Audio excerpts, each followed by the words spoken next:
말씀 제목 따라하겠습니다. 갈대상자. 오늘 본문 말씀은 많은 분들이 아실 아기 모세의 이야기입니다.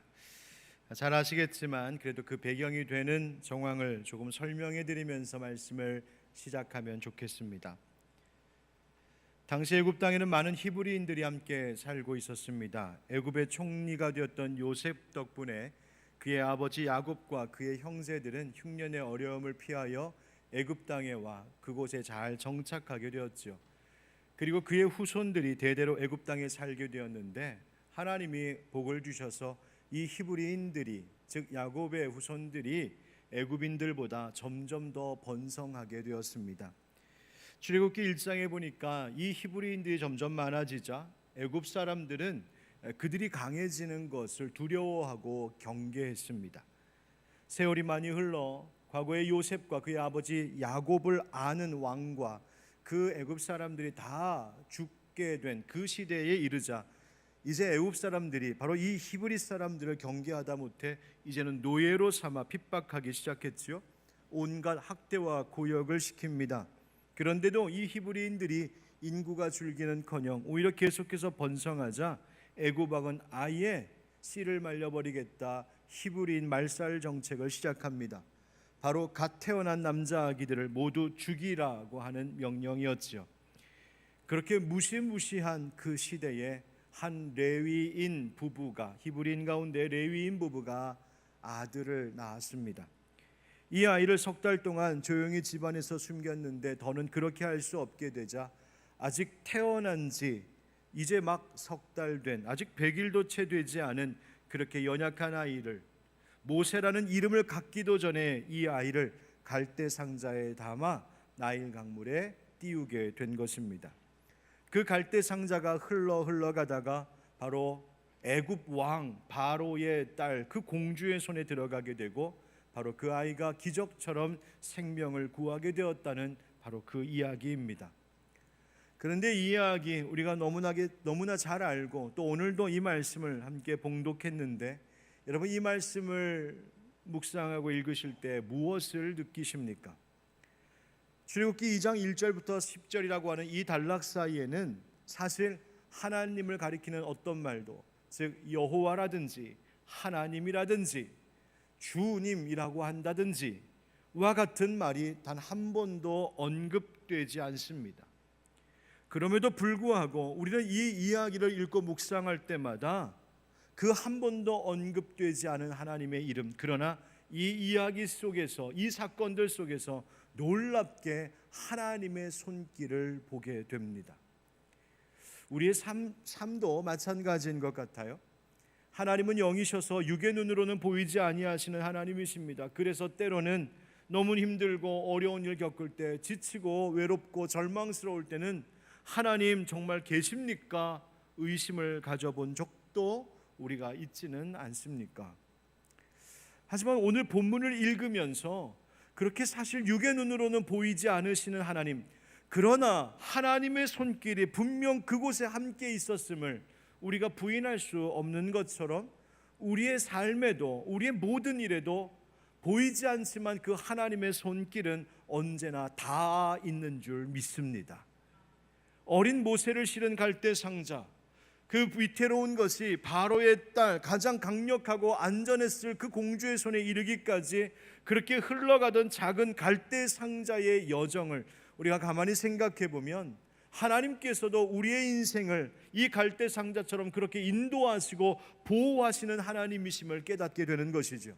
사랑하는 성도 여러분, 오늘 함께 나눌 이 말씀을 통하여 우리 눈에 보이지 않지만 그러나 보이지 않는다 그 하나님을 의심하는 것이 아니라 또 세상 일로 염려하고 불안했던 우리의 마음이 있었다면 그것도 내려놓고 우리의 삶의 모든 여정을 이 아이가 탄 갈대 상자를 보호하셨던 하나님께서 우리도 그렇게 보호하시고 이끄시는 살아계신 하나님이시오 능력의 하나님이심을 다시 한번 깨닫는 이 시간이 되기를 예수님의 이름으로 축원드립니다. 함께 따라하시죠. 사람이 할 수 없는 것이 있습니다.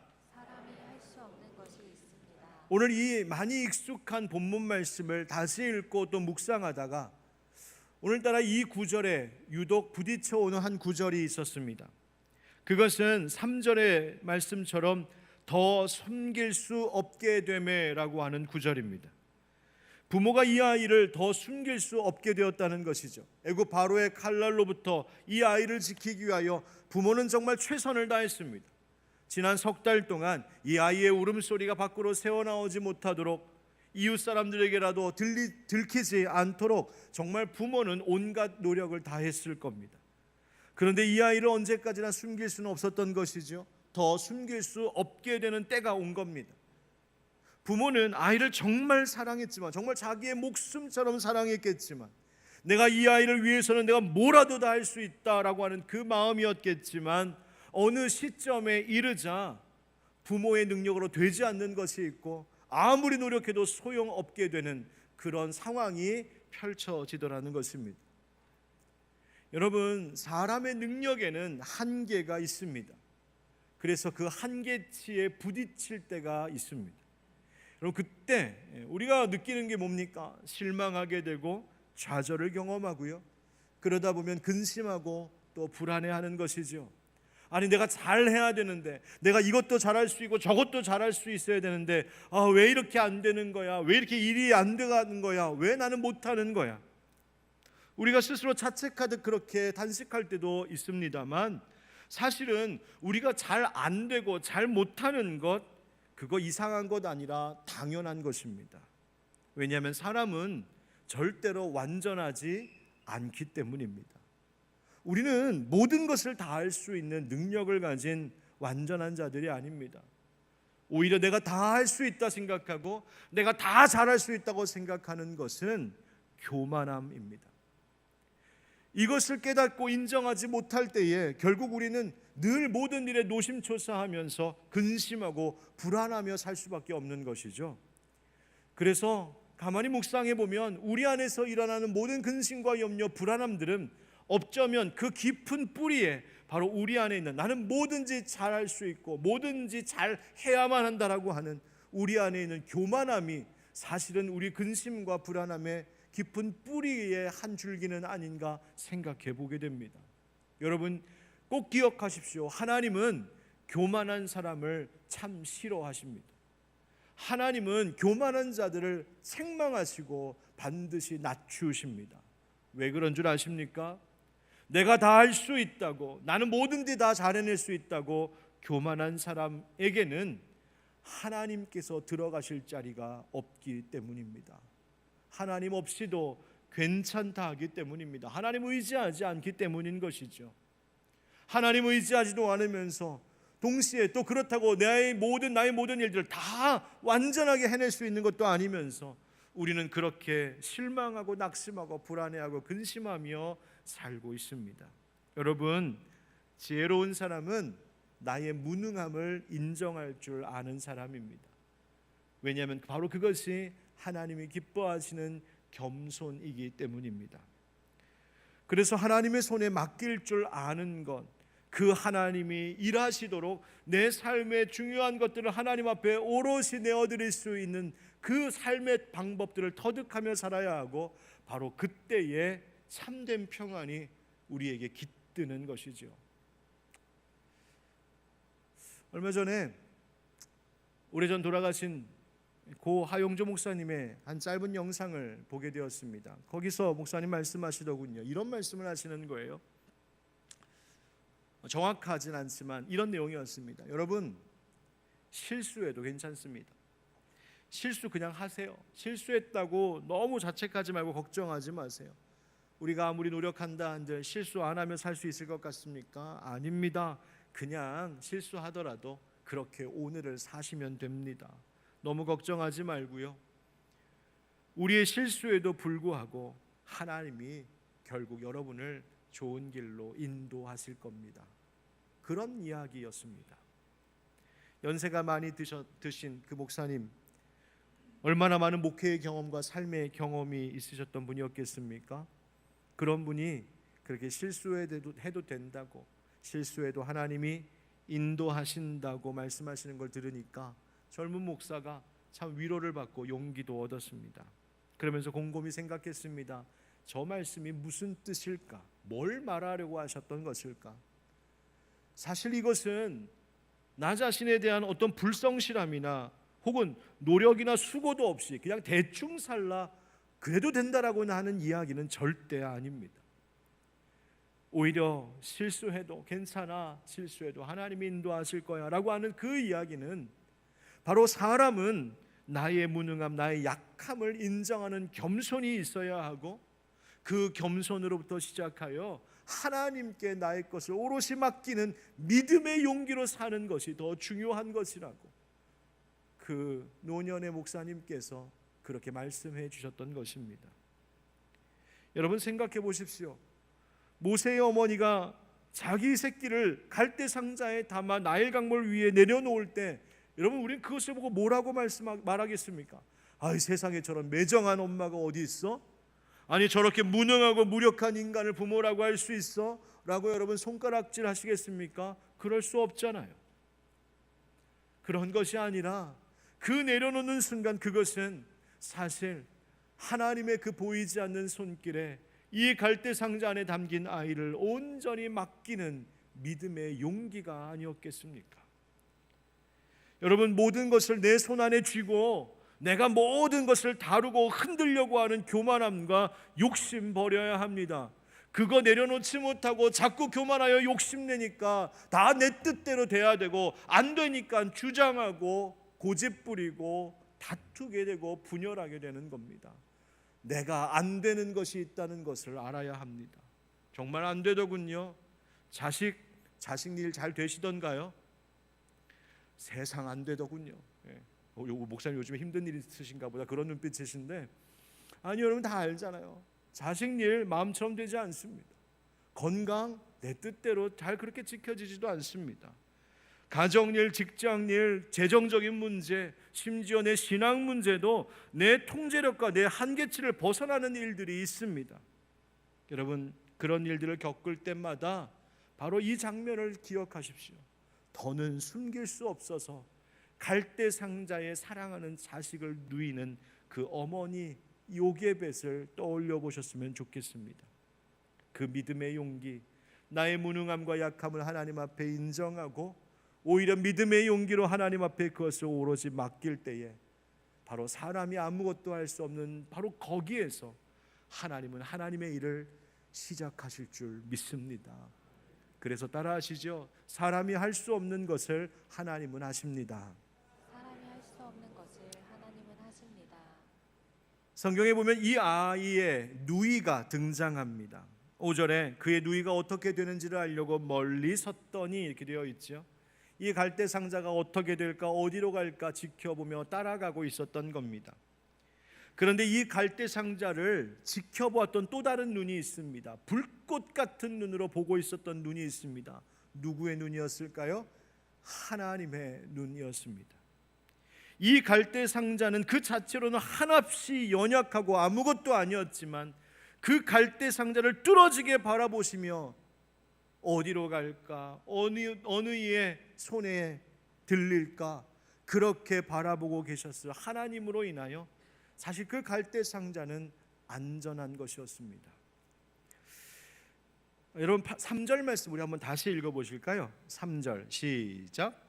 더 숨길 수 없게 되매 그를 위하여 갈대 상자를 가져다가 역청과 나머지를 칠하고 아기를 거기 담아 나일 강과 갈대 사이에 두고. 아멘.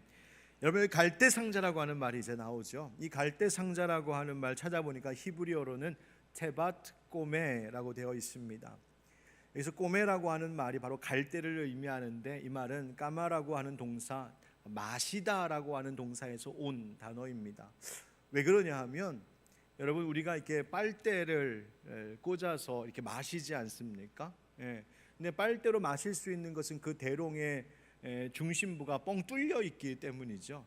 마치 그 모습과 같은 식물이 바로 나일 강변에 흩어져 많이 보였던 바로 이 갈대, 바로 파피루스입니다. 바로 이 파피루스로 애굽 사람들은 종이도 만들고 배도 만들고 옷도 만들고 신발이나 바구니 같은 것, 상자 같은 것도 만들었던 것인데요. 이 아이의 어머니가 부모가 바로 이 갈대, 이 파피루스로 만든 상자에다가 역청과 나무진, 역청은 우리가 보통 이렇게 아스팔트 깔 때 쓰는 그런 거 있죠? 그런 종류입니다. 이 역청과 나무진을 이 갈대 상자에 짙게 발라서 방수제 역할을 하게 하고, 그것을 물에 띄었을 때 그래서 물이 이 바구니 안으로 스며들어오지 못하도록 막았던 것입니다. 여러분 생각해 보세요. 아이가 이제 죽겠다, 그냥 죽을 거니까 버리자는 마음이었다면 그 역청과 나무진 발랐겠습니까? 그러나 엄마가 역청과 나무진을 발랐다, 꼼꼼히 발랐다는 이야기는 뭘 말하는 걸까요? 이 아이 살 수 있다는 것이었습니다. 누구 때문에? 하나님 때문에. 바로 그 마음이었던 것이죠. 그 다음 이 상자라고 하는 단어, 여기에 해당되는 히브리어가 뭐냐면 바로 테바라고 하는 겁니다. 한번 따라해 보실까요? 테바. 이 테바라는 단어는요, 성경의 다른 곳에서는 쓰이지 않습니다. 딱 두 군데서만 쓰이는데요, 바로 오늘 본문인 이 모세의 갈대 상자 할 때 상자 혹은 바구니라고 하는 말을 할 때 쓰는 말이 테바이고요. 또 한 군데 어디 나오냐면 여러분 잘 아시는 노아의 방주 할 때 그 방주가 테바입니다. 성경이 이 갈대 상자와 노아의 방주를 말할 때 같은 단어 테바를 썼는데, 구약 성경에는 사실 배를 가리키는 많은 단어들이 나옵니다. 그런데 그 모든 단어들을 다 제쳐놓고 오늘 본문과 창세기의 그 노아의 방주 이야기 속에서는 성경이 유독 딱 이 테바라고 하는 단어를 가져다가 씁니다. 이유가 있습니다. 이 테바라고 하는 것은 특징이 있는데요, 이 테바라고 했을 때 이런 배는 스스로 움직일 수 있는 동력을 갖추지 못한 배입니다. 그러니까 배는 배인데 돛도 없고요, 노도 없고요, 모터도 없습니다. 아니 그러면 이 배가 어떻게 갈 수 있을까? 어떻게 움직일 수 있을까? 그냥 물에 떠 있으면 물결 흘러가는 대로 그냥 흘러내려갈 뿐입니다. 그게 테바입니다. 또 이 테바는요, 방향키가 없습니다. 그래서 내가 오른쪽으로 가겠다, 뭐 왼쪽으로 가겠다 해서 조정할 수 있는 것이 없습니다. 아니 그럼 방향은 어떻게 잡습니까? 그냥 물이 가는 대로 가는 겁니다.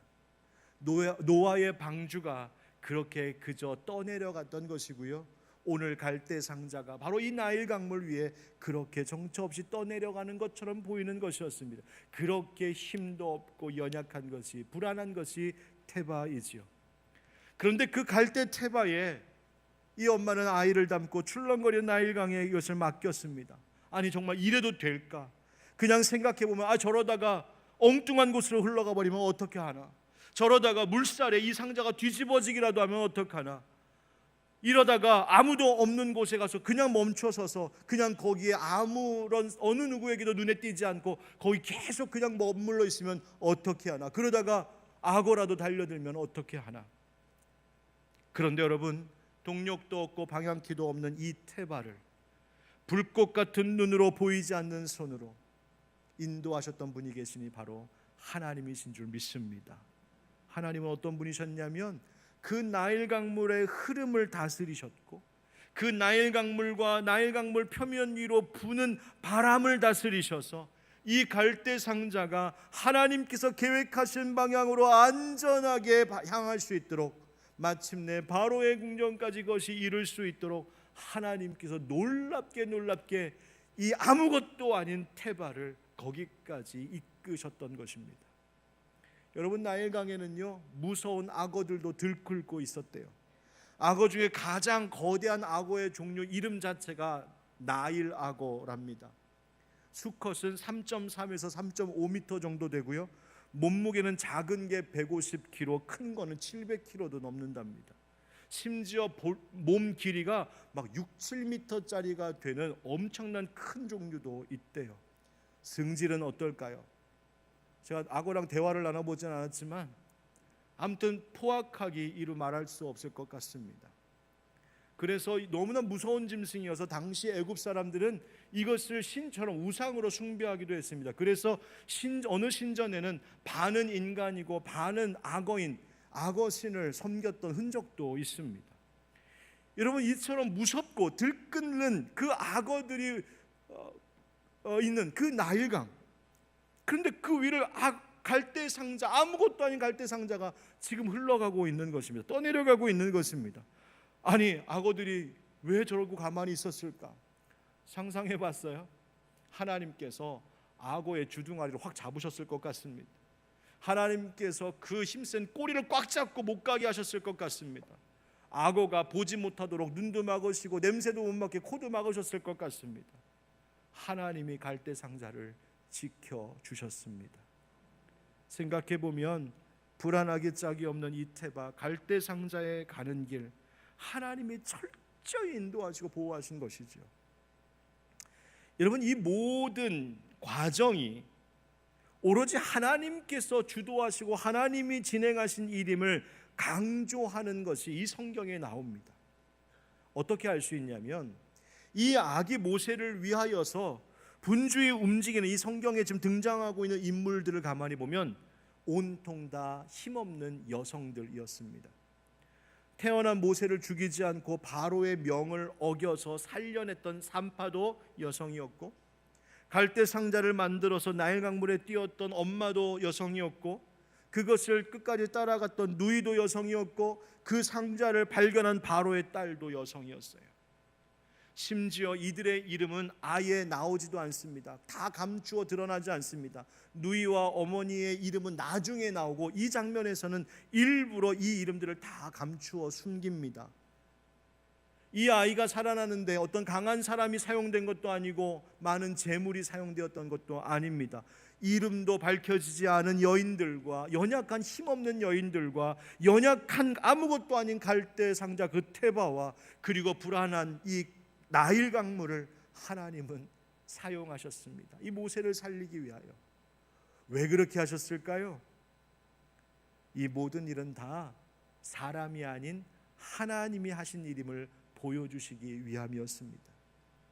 여러분, 우리 능력의 하나님께서는 사람의 실력, 사람의 생각, 사람의 방법을 초월하시는 분이십니다. 그래서 사람이 할 수 없는 그 일을 하나님은 얼마든지 해내십니다. 예수님도 그것을 아셔서 이렇게 말씀하셨죠. 마태복음 19장 26절 다 같이 시작. 예수께서 그들을 보시며 이르시되 사람으로는 할 수 없으나 하나님으로서는 다 하실 수 있느니라. 아멘. 여러분도 믿으십니까? 아멘.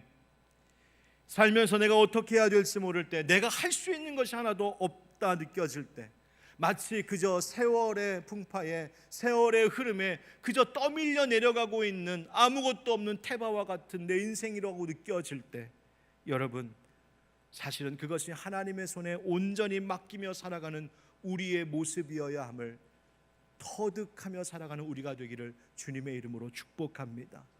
우리 실력으로 사는 것 아닙니다. 우리 방법으로 사는 것 아닙니다.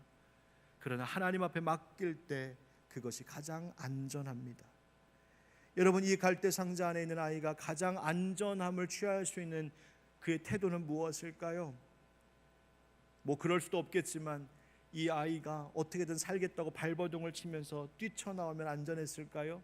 내가 수영해서 한번 가보겠다고 도전했으면 안전했을까요? 천만에요. 더 위험하죠. 이 아이에게 가장 안전한 자세는 엄마가 그 상자에 뉘어준 그 모습 그대로 꼼짝 않고 그 안에 머무는 것이었습니다. 우리의 인생도 그렇습니다. 여러분, 어디가 제일 안전할까요? 하나님의 품 안이 가장 안전한 곳임을 잊지 않기를 축복합니다. 왜 그러냐 하면 하나님께서 우리를 대신하여 하시는 모든 일들은 사람이 하는 모든 일들보다 항상 더 위대한 결과를 가져오시기 때문입니다. 한번 따라 하시죠. 하나님이 하시는 일은 위대합니다. 하나님이 하시는 일은 위대합니다. 오늘 본문의 말씀을 한 줄 한 줄 읽다 보면, 야, 하나님 엄청 바쁘셨겠다 싶습니다. 하나님이 치밀하신 섭리로 여기저기서 열심히 일하고 계신 드라마틱한 요소들이 계속 나오고 있습니다. 뭔지 말씀드려 볼까요? 여러분, 하나님께서 모세의 엄마에게 갈대 상자 만들 지혜를 주셨습니다.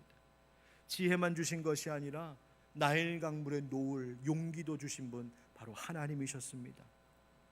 이 갈대 상자, 무서운 짐승들이 헤아지 못하도록 지키셨던 분도 하나님이시고, 거친 물살에 이 나일 강물이 뒤집어지지 않도록 붙드신 분도 하나님이셨습니다. 누이 미리암이 이 갈대 상자를 놓치지 않고 끝까지 따라가 누구의 손에 들어가게 되었는지 보게 하신 분도, 만약 그거 못 봤다면 모세의 엄마가 그 궁정에 유모로 들어갈 수 없었을 것인데, 그것을 가능하게 하시려고 끝까지 그 갈대 상자를 놓치지 않고 따라 보게 하셨던 것도 하나님이셨습니다. 마침 그 갈대 상자가 떠내려올 때 바로의 딸 공주가 목욕하는 마음이 들었던 것도 하나님 주신 마음이었습니다. 어제 했어도 됐을 텐데, 좀 이따 해도 됐을 텐데, 내일 해도 됐을 텐데, 하필이면 오늘 간지러워가지고 목욕해야겠다는 마음 주신 거 하나님이십니다. 마침 다른 군사들이나 혹은 다른 시녀들의 눈에 띄지 않고 공주의 눈에 먼저 띄게 하신 것도 하나님 하신 일입니다. 상자 안에 아이를 보았을 때 분명 성경에도 이 아이가 히브리인인 줄 알았답니다. 히브리인인 줄 알았으면 아이 갖다 버려 했을 수도 있었을 텐데, 마침 그때 하나님께서 모세, 어린 아기 모세의 옆구리를 콕 집으셔서 으앙 울게 하시고, 우는 아이를 보자 그 공주의 마음에 불쌍히 여기는 마음을 갖게 하신 것도 하나님이셨습니다. 왜 그토록 하셨을까요? 하나님이 바로 이 아이를 통하여 위대한 일을 계획하고 계셨기 때문입니다. 오늘 본문 2절 말씀에 그 여자가 임신하여 아들을 낳으니 그가 잘생긴 것을 보고 석 달 동안 그를 숨겼으나 되어 있습니다. 엄마가 이 아이를 왜 석 달 동안 숨겼다고 되어 있습니까? 예? 인정하고 싶지 않으신가요? 잘생겨서. 사람은 어쨌든 잘생기고 이쁘고 봐야 되는구나, 뭐 그런 교훈을 주는 이야기입니까? 아닙니다.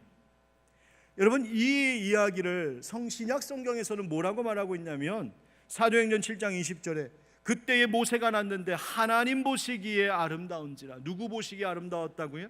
하나님. 여러분, 하나님은 외모를 보시는 분이십니까? 중심 보시는 분이십니까? 중심 보시는 분. 다시 말해, 이 부모가 이 아이를 보고 잘생겼다라고 오늘 출애굽기에 나와 있는 그 진짜 의미는 하나님께서 보시기에 아름다운 모습을 부모가 보았다는 이야기였습니다. 히브리서 11장 23절에 믿음으로 모세가 낳았을 때에 그 부모가 아름다운 아이임을 보고 석 달 동안 숨겨 왕의 명령을 무서워하지 아니하였으며. 아멘. 부모가 이 아이가 아름다운 아이임을 보았다. 누가 보시기에? 하나님 보시기에.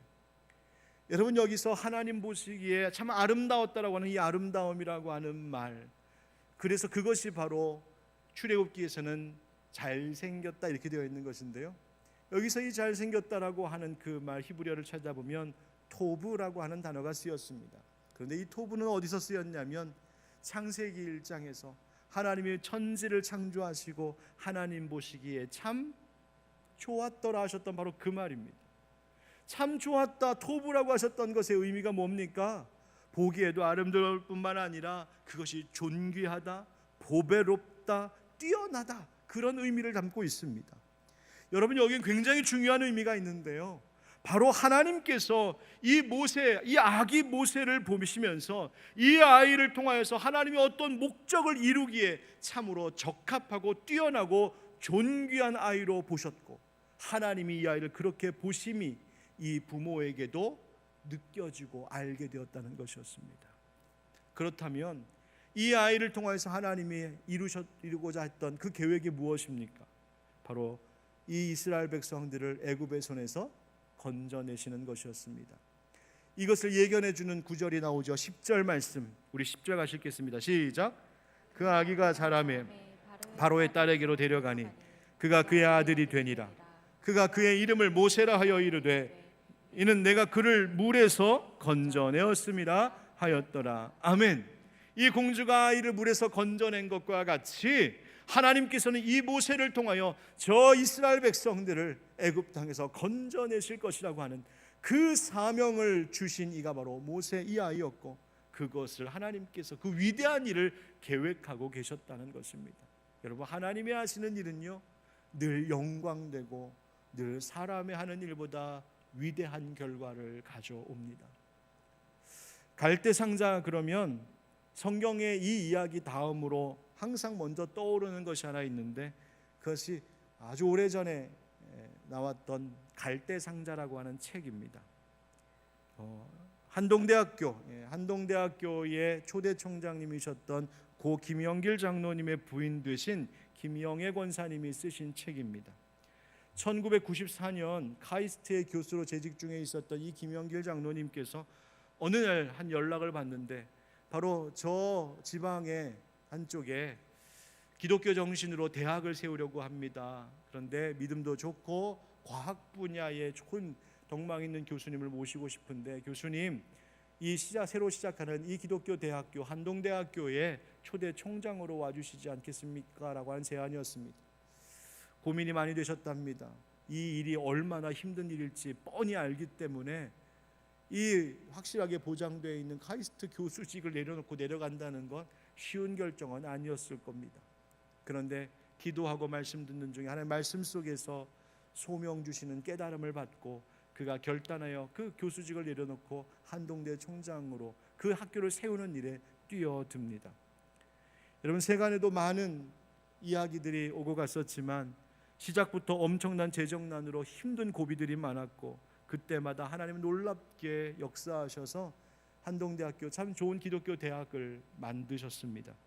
우리나라 최초로 무전공 무학과 입시 제도를 시작했고 인접학문 통합 전공 복합학문을 실시하고 정직성을 훈련하는 무감독 시험 제도를 실시했던 것으로 매우 유명해졌던 학교입니다.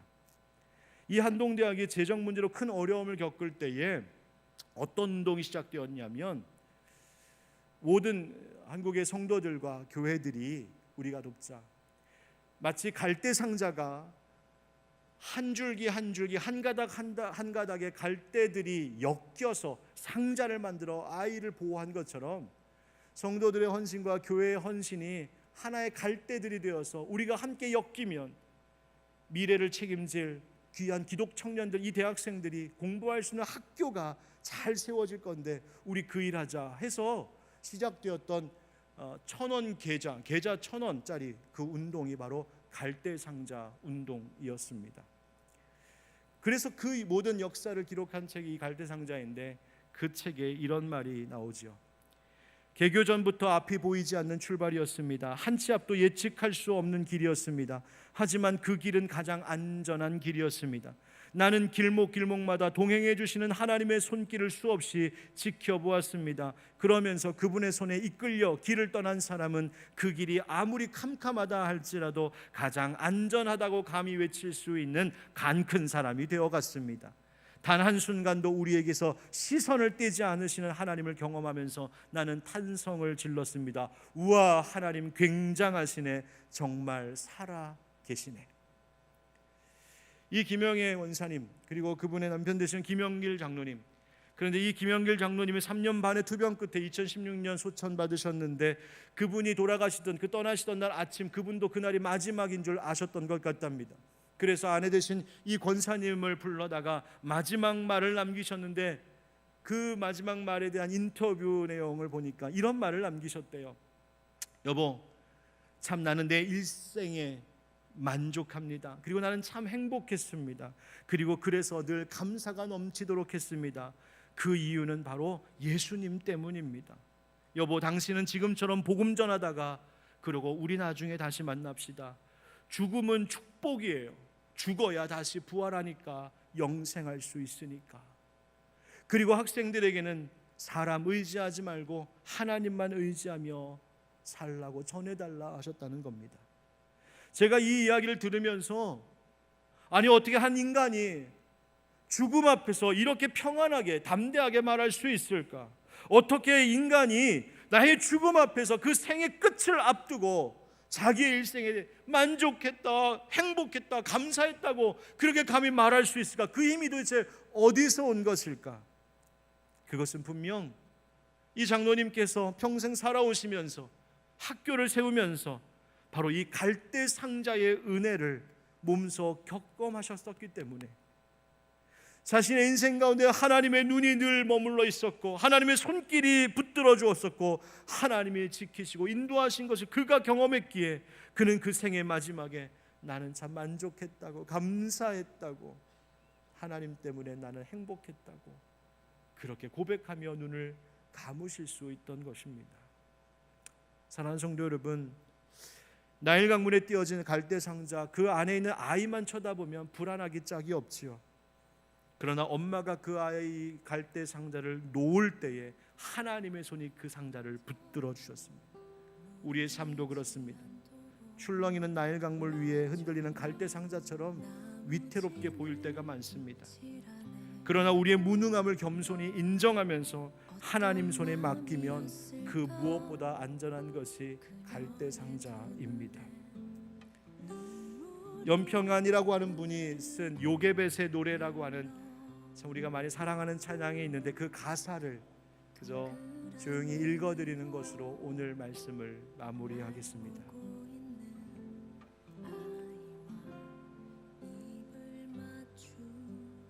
작은 갈대 상자 물이 새지 않도록 역청과 나무진을 칠하네.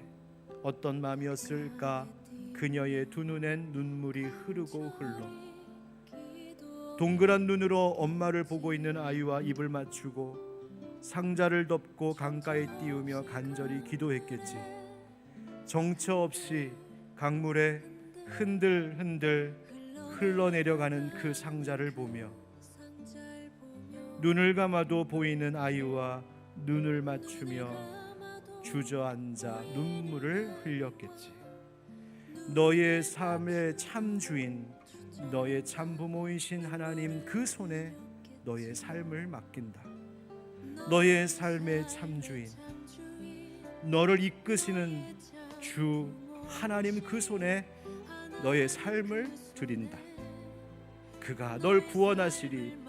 그가 널 이끄시리라. 그가 널 사용하시리. 그가 너를 인도하시리. 아멘. 기도하겠습니다. 여러분 함께 기도합시다.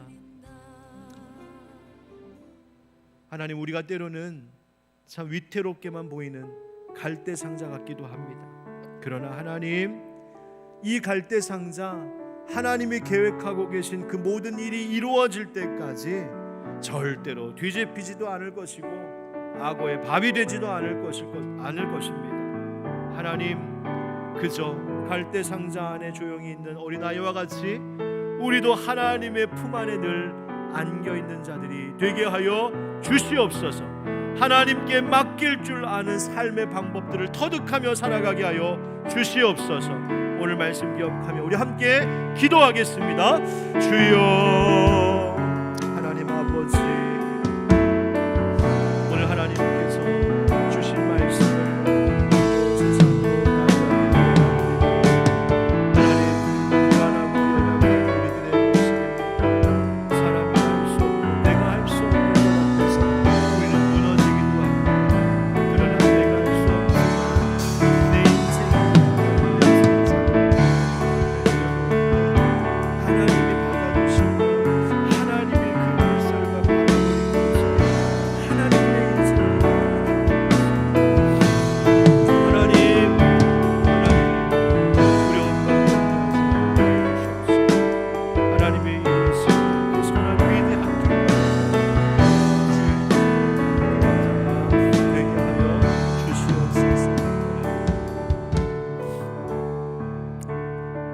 모든 것을 섭리하시고 주관하시는 능력의 하나님 아버지, 때로는 우리 자신의 모습이 너무나도 무능하고 무력하게 느껴져서 실망하기도 하고 낙심하고 좌절할 때도 있습니다. 우리가 할 수 없는 것이 너무 많고 사실 할 수 있는 것도 그리 많지 않아서 우리는 늘 마음이 무너질 때가 있습니다. 그러나 하나님, 사람이 할 수 없는 것 하나님은 하실 수 있는 줄 믿사오니 먼저는 우리의 무능함을 겸손히 인정하는 삶의 법을 배우게 하여 주시고 오롯이 하나님께 모든 것을 내어 맡기는 믿음으로 사는 법도 깨달아 살게 하여 주시옵소서. 하나님이 붙드시면 안전하고 하나님이 이끄시면 가야 할 그곳까지 이르게 될 줄 믿사오니 우리의 인생의 모든 것, 갈대 상자, 아무것도 없는 태바와 같이 어떻게 할 수 없는 것, 그러나 하나님의 바람을 부시고 하나님의 물살을 일으켜 하나님의 위대한 일을 이루게 하실 줄 믿습니다. 주여 우리의 삶을 그렇게 맡기며 살아가게 하여 주시옵소서. 오늘도 귀한 주의 자녀들 예배하였습니다. 하나님 이 예배를 기뻐 받아주시고 주신 은혜와 깨달음을 가지고 세상 나아가 살아갈 때에 하나님 출렁이는 나일 강물 같고 들끓는 악어떼와 같은 위험이 있을지라도 주님 능력의 손으로 덮으시고 보호하시사 안전하게 승리케 하여 주시옵소서. 예수님의 이름으로 축복하며 기도하옵나이다. 아멘. 이제는 우리 구주 예수 그리스도의 은혜와 하나님 아버지 크신 사랑과 성령의 교통하심과 역사하심이 우리가 할 수 없는 것 하나님 하실 줄 믿고 모든 것 주님 앞에 맡기며 살겠습니다. 다시 한번 다짐하는 모든 주의 성도들 위해 교회와 가정과 일터와 우리의 자손들과 이 나라 이 땅 위에 영원까지 함께 하시기를 간절히 축원하옵나이다. 아멘.